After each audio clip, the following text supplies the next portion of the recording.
जय हिंद दोस्तों। आज हमारे देश में 2.5 लाख से भी ज़्यादा केस रोज़ाना निकल रहे हैं। 1000 1500 रोज़ाना मौतें हो रही है।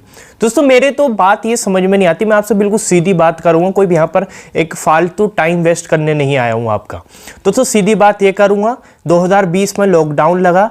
जब लॉकडाउन लगा था, कोरोना वायरस के केस बहुत ज़्यादा आने लगे थे।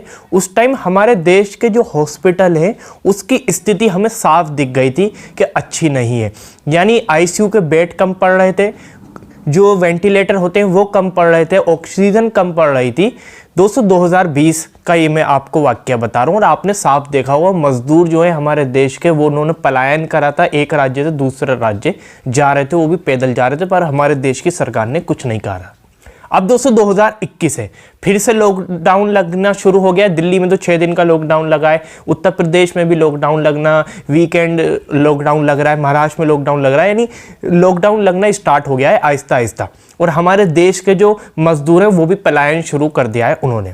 पर दोस्तों मेरी बात ये समझ में नहीं आती, हमारी सरकार को 1 साल का टाइम मिला हॉस्पिटल ठीक करने का, तो हमारे देश की सरकार ने क्यों नहीं करा। दोस्तों एक बार फिर से ऐसी वीडियो आ रही है, इमेज आ रहे हैं कि बहुत ही ज़्यादा भयानक स्थिति है। जो कब्रिस्तान है वहाँ पर ज़मीनें ख़त्म होती जा रही हैं दफनाने की, जहाँ अंतिम संस्कार होता है वहाँ पर भी दोस्तों जगहें नहीं है, लकड़ियाँ नहीं है कि किस चीज़ से मुर्दे को जलाया जाए। यानी रोज़ाना 1000 1500 जो मौतें हो रही हैं वो आंकड़ा दोस्तों लगातार बढ़ता ही जा रहा है। दोस्तों हमारे देश की सरकार सिर्फ और सिर्फ हमारे देश की जनता को बेवकूफ़ बनाना जानती है। दोस्तों हमारे देश की सरकार ने हमारे देश की जनता को सिर्फ हिंदू और मुसलमान में उलझा के रखा, और अब भी उलझा के रख रही है, मंदिर और मस्जिद में उलझा कर रखा। हमारे देश के अंदर कुंभ का मेला चल रहा है दोस्तों, बहुत ज़्यादा लोग ये बताए जा रहे हैं कि 30 लाख लोग एक साथ वहाँ पर डुबकी लगा रहे हैं। 2 स्नान हो चुके हैं। हमारे देश का जो प्रधानमंत्री है उसने अपील करी। अपील क्या करी स्क्रीन पर देखिए, उन्होंने लिखा पीएम मोदी ने की कुंभ मेला समाप्त करने की अपील, तो कंगना बोली रमजान पर भी लगे पाबंदी। दोस्तों अब आप देख सकते हैं, देखो पहली बात तो मैं आपको बता दूं, प्रधानमंत्री नरेंद्र मोदी जी एक तो कड़े फैसले के लिए जाने जाते हैं कि वो एक कड़े फैसले लेते हैं। जब धारा 370 उन्होंने हटा दी तो ट्रिपल तलाक पे वो कड़े फैसले ले सकते हैं। और दोस्तों बड़े बड़े वो बिल ले आते हैं। जब 21 दिन का लॉकडाउन उन्होंने पहले जब लगाया था फर्स्ट टाइम 2020 के अंदर, तो हैरान हो गए थे देशवासी, और 500 के और 1000 के नोट एक साथ बंद कर दिए थे। तो कड़े फैसले के लिए जाने जाते हैं। दोस्तों जब ये कुंभ का मेला चल रहा है और कोरोना वायरस इतनी तेजी से बढ़ रहा है, तो हमारे देश का प्रधानमंत्री देश को संबोधित करते हुए क्यों नहीं कहता कि अब कुंभ का मेला नहीं होगा, हमारे देश में कोरोना वायरस बढ़ते जा रहे हैं, मौतें हो रही हैं। तो हमारे देश का प्रधानमंत्री टीवी पर आके क्यों नहीं बोलता है? क्या देश का प्रधानमंत्री सिर्फ और सिर्फ इसके पीछे एक राज दिख रहा है दोस्तों, वोट बैंक। अगर वो कुंभ के ऊपर कुछ कड़ा फैसला लेता है हमारे देश का प्रधानमंत्री, तो वो उसके पीछे जो हिंदू वोट है वो खिलाफ हो जाएगा, जो साधु हैं वो खिलाफ हो जाएंगे। इसलिए दोस्तों सिर्फ और सिर्फ इसके पीछे यही राज दिखता है कि हिंदुओं को नाराज ना करके, इसलिए दोस्तों वो कुंभ के ऊपर कड़ा फैसला नहीं ले रहा। दोस्तों इसका पीछे आपको समझना होगा लॉजिक। दोस्तों हमारे देश का प्रधानमंत्री बहुत ही बड़ा दुश्मन है देश की जनता का। दोस्तों अगर देश के प्रधानमंत्री ने कुंभ के ऊपर फैसला नहीं ले रहा है तो लाखों लोगों की मौत हो जाएगी, हजारों लोगों की मौत हो जाएगी, उसका जिम्मेदार सिर्फ और सिर्फ सरकार होगी। अब दोस्तों बात आते हैं इसके ऊपर कंगना के ऊपर।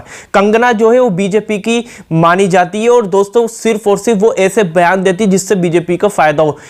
मतलब थूकने का मन करता है इस औरत पर कि ये इस तरीके की बातें कर रही है कि देश की एक तो स्थिति बहुत ज्यादा भयानक है, ऑक्सीजन खत्म हो रही है, आईसीयू बेड नहीं मिल पा रहे हैं, लोग अस्पताल के बाहर ही मरे जा रहे हैं। और ये जो लड़की है कंगना रनौत, क्या वो झांसी की रानी इसने को बोलते हैं, बस थूकने का मन कर रहा है कि अब भी ये हिंदू मुसलमान कर रही है। जहां पर प्रधानमंत्री एक तो अपील कर रहा है कि कुंभ का जो ऑर्गेनाइजर है उनसे कि अब कुंभ को बंद कर दिया जाए, पर हमारे देश की जो ये झांसी की रानी है आती है और ट्वीट कर देती है कि जैसे ही प्रधानमंत्री ने मेला को बंद करने की अपील करी है वैसे ही रमजान के ऊपर भी पाबंदी लगनी चाहिए। दोस्तों सबसे पहले तो ये समझना होगा कि अफ्तार पार्टियां, कोई भी अफ्तार पार्टियां हमारे देश के अंदर, जो हमारे देश के मुस्लिम भाई हैं वो कोई भी नहीं कर रहा, क्योंकि वो समझ समझ रहे हैं। और दोस्तों मैं आपको एक बात और बता दूं, मैं किसी भी धर्म का दुश्मन नहीं हूं, मैं सिर्फ और सिर्फ सरकार से सवाल पूछता हूं, हमारे देश में जो स्थिति चल रही है उस पर सवाल पूछता हूं। मैं किसी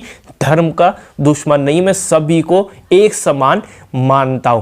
दोस्तों अब हमारे देश के जो मजदूर हैं, दिल्ली में लॉकडाउन लगा 6 दिन का, वो फिर से पलायन शुरू कर रहे हैं। दोस्तों 2020 में आपने तस्वीरें और वीडियो देखी होंगी, अब फिर से वो तस्वीरें आ रही हैं। दोस्तों ये मजदूर क्या हमारे देश के नहीं है? हमारी सरकार इस जब लॉकडाउन लगा रही है तो उसके ऊपर कुछ मजदूरों के लिए कुछ व्यवस्था क्यों नहीं करती है?